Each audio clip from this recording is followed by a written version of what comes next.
Hello, my friends. Today's date is January the 1st of 2026. Happy New Year.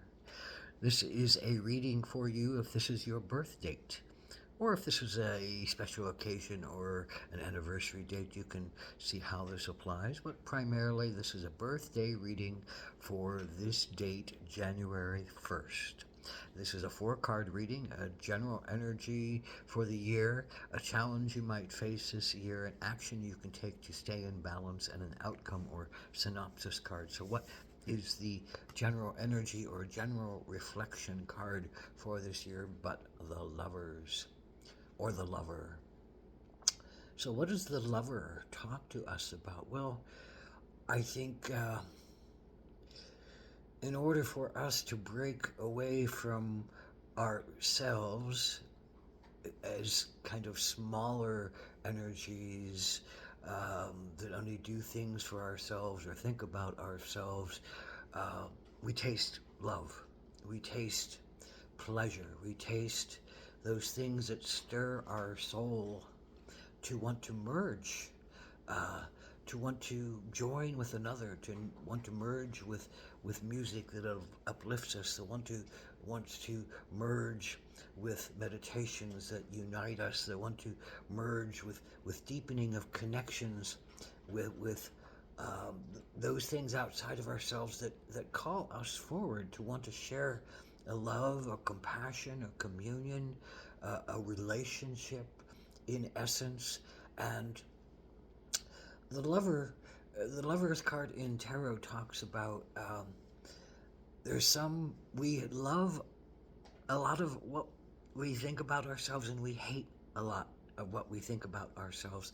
The lover's card is often depicted as the Gemini in the zodiac, which is that great showcase of being up and being down, being in love and being in hatred, of being in positivity and being in negativity, and the Gemini's learning how to navigate those worlds to the most effective use of their understandings of the great extremes of what one can be.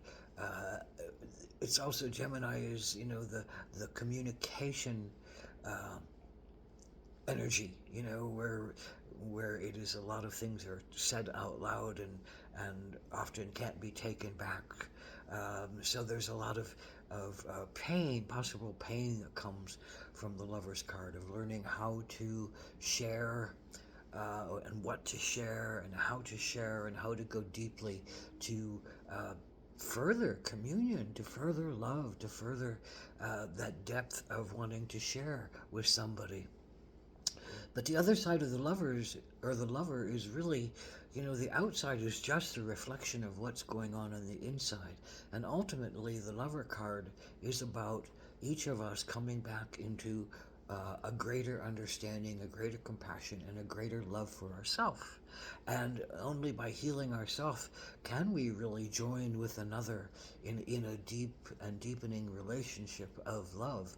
We can we can learn about how to do it with another, but we also really have to learn about how to do it with ourselves, and that going through all the stages of denial, and then then acceptance, and all the anger and all the fear and all the denial and all the grief that needs to happen in order for us to do healing work, where we think we have been wronged, or we think that we have been bad, or we think we have been some other definition that doesn't allow us to accept grace and love into our lives. So all of that is swirling around this year in this bigger picture of things. So what is your particular January 1st challenge? Six of Swords. Um, Letting your mind not be the only thing that rules you. Letting your mind not be the only thing that gives you direction. A heart centered voyage is called for in this picture, but this is your challenge to go on a heart centered journey, to open a new portal with yourself or with someone else, to go out on the seas of life and see more, know more, deepen yourself against the ocean of the subconscious and the light of the conscious, but to go willfully and to go with your heart on a journey for your mind. That's your challenge. To not to open your heart and to not think your mind is the only thing that can decide what needs to be its future, and um, that this is a place of opening to your better angels. The Six of Swords is opening to those angels, those minds, those hearts of compassion, those hearts of love, um, those intuitions as well that can balance the analytical side of ourselves that says, well, it only can be one way logically, and it only can feel like this in my head. But the heart and the body and the soul are much more wider than that, and they need that emotional um, content. They need that emotional formation of love with another and then love with yourself to really grow beyond just the mind being the only vehicle for moving forward and moving outward into the world. So what is the action you can take? What's the dog? And the dog is about loyalty.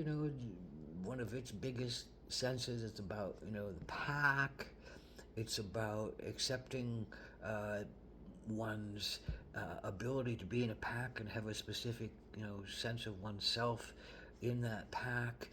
But it's also about that sense of loyalty is, if you are a dog owner, that dog will love you just about all the time, even if you're mean to it and even if you're bad to it. But the dog will not go completely over to you. If you're mean to your dog, that dog might you know run away or might attack.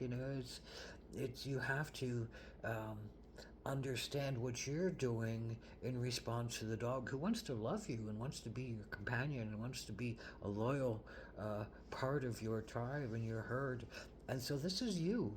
You want to be a companion. You want to be a loyal part of some tribe, of some union. Is this with another, or is this with a bigger picture of a group or a society or a church or a belief system? And maybe it's just to yourself. Are you willing to be loyal to yourself and go through what you need to go through in order to grow and become a part of something that's bigger than just you? And if you feel like you're abused in something, then you can pull yourself away. You can get out of things. You can um, not let your loyalty go so far that you're just constantly abused by something or someone or an energy that's around you. And in that understanding of sacrifice, in a way, in that understanding of being willing to go through and learn about love and trust one's intuition and be a part of something bigger than just yourself, do you learn how to become a lamplighter, a torchbearer for others, a way shower for others? There's something bigger here this year than you can imagine, and it's going to lead you to a place where you're going to help others to understand how to go through something that you've thought or you've been felt limited by, but now have a chance to break through and find your way through. So this is your essence this year of looking at love, feeling into love, allowing love to be, an equal partner to the mind, allowing your emotions and your intuitions to be an equal partner to the mind, allowing your compassion and your heart-centered integrity to be an equal uh, ingredient, an equal element to becoming wisdom in your own being, by joining your intellect with your intuition, by joining with your mind with your heart, by joining your sacred emotions, which are great teachers and great healers, once we look at them and go through that process of healing them, do we become the teachers and the leaders and the way showers for others? So this is a great year, a year to do some work, a year to do some soul searching, a year to trust your heart in a bigger way and look to being a lover to not only someone else, but to yourself. Ahoma Takoyasa.